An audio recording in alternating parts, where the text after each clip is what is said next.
Series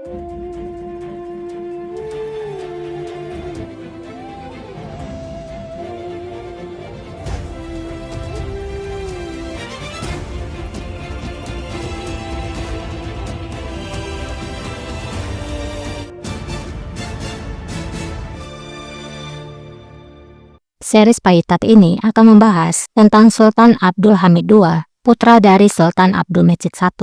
Baiklah, kita langsung ke ceritanya.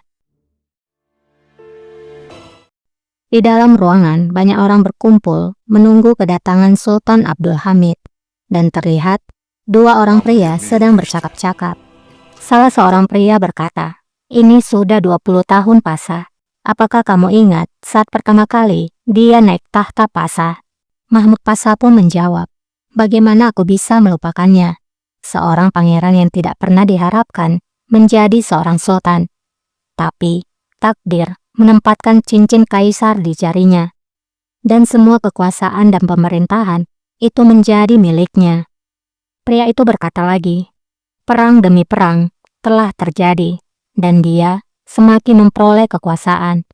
Dia mengembangkan kekaisaran ke tingkat yang signifikan dalam 20 tahun. Jika saja dia bisa memerintah 20 tahun lagi." Mahmud Pasha pun menjawab, "Jika dia bisa, maka dia akan." Tidak lama, Sultan Abdul Hamid pun sorak-sorai panjang umur bagi Sultan pun diteriakan bersama dengan musik, di mana pada hari itu adalah perayaan anniversary untuk jabatan Sultan Abdul Hamid yang sudah memerintah selama 20 tahun.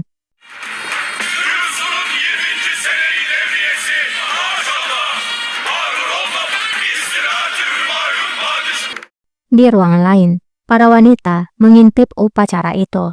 Seorang wanita dengan berpakaian hitam, yang dulunya berperan dalam series Hurrem sebagai Gulfem, ternyata juga bermain di dalam series ini. Ia bernama Seniha Sultan. Ia adalah adik dari Sultan Abdul Hamid, dan istri dari Mahmud Pasha, pria yang berbicara di awal. Melihat hal itu, Bidar Kadin yang adalah istri dari Sultan Abdul Hamid, kemudian berbicara, "Suamimu sangat bersemangat, Seniha Sultan." Seniha menjawab, "Melayani Sultan adalah merupakan kesenangan untuk suamiku. Sebagai istri dari penguasa, kamu seharusnya senang dengan hal itu. Tapi, kamu nampaknya punya kekhawatiran.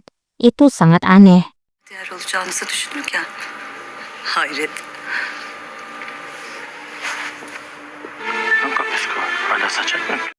Seorang pria dari Venesia pun berbicara, "Apakah mereka masih akan mencium rumbai itu?"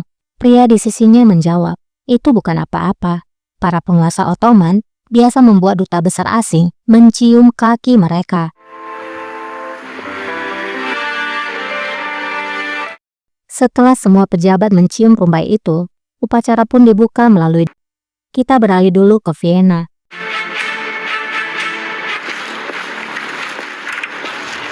Bay Herzl için gelmiştim. Seorang pria datang mencari Mr. Theodor Herzl. Istrinya pun menjawab, ia tidak tahu di mana suaminya. Pria itu pun lalu pergi. Bilirlerdedir.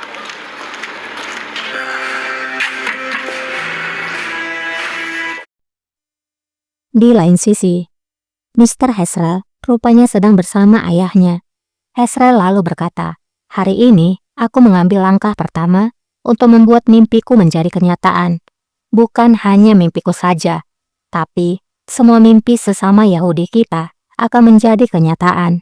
Mereka juga akan memiliki tanah air.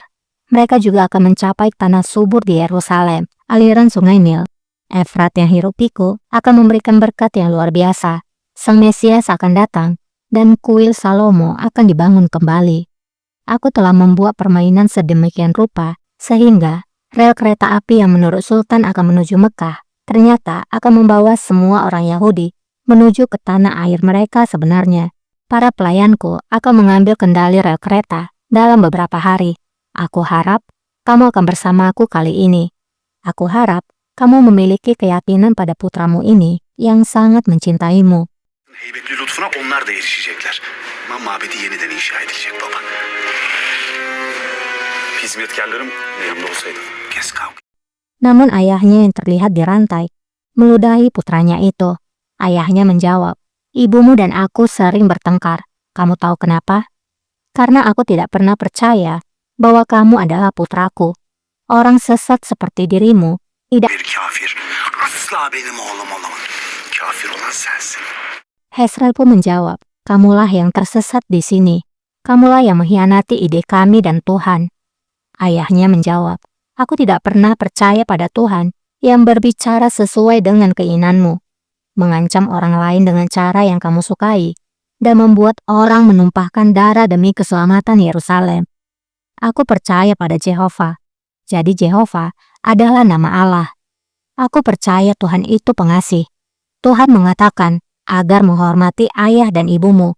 Tuhan bilang jangan membunuh. Ben Yahova'ya inanıyorum. Kaçma Theodor, kaçma. Ayahnya pun berteriak memanggil Theodor, lalu berkata, jangan pergi Theodor, negara Israel bukanlah negara yang dijanjikan oleh Tuhan. Jadi, Theodor Hezrel ini adalah seorang jurnalis, penulis, dan aktivis Austria-Hungaria. Dialah penggagas dari Zionisme modern, yaitu gerakan bangsa Yahudi untuk mendirikan sebuah tanah air atau negara di Palestina. Jadi, dia adalah seseorang yang memiliki peranan penting di balik Kongres Zionis. Jadi apa itu Kongres Zionis? Itu adalah pertemuan penting yang meletakkan fondasi pergerakan Zionisme dan nantinya turut menjadi akar sejarah berdirinya Israel pada tahun 1948. Perannya dalam Zionisme. Dalam buku Der Judenstaat atau Negara Yahudi yang diterbitkannya pada tahun 1896, Hezrel menyampaikan visi dan argumennya bahwa bangsa Yahudi harus mencari sebuah tanah air demi menyelamatkan diri dari persekusi dan antisemitisme. Dalam Kongres Zionis I di Basel pada tahun 1897, dia terpilih menjadi presiden organisasi Zionis sedunia. Dalam pertemuan itu, dia menyatakan, saya mendirikan negara Yahudi di Basel. Jadi, Hezrel ini adalah motor dan perancang visi Zionisme. Ia mencari dukungan internasional dan mencari lahan yang nantinya dapat menjadi tempat bangsa Yahudi hidup dan terlindungi. Jadi, Theodor Hezrel ini nantinya akan menjadi bapak Zionis modern. Namun dalam cerita ini, kita akan melihat lebih lengkap bagaimana Hezrel akan melakukan upayanya.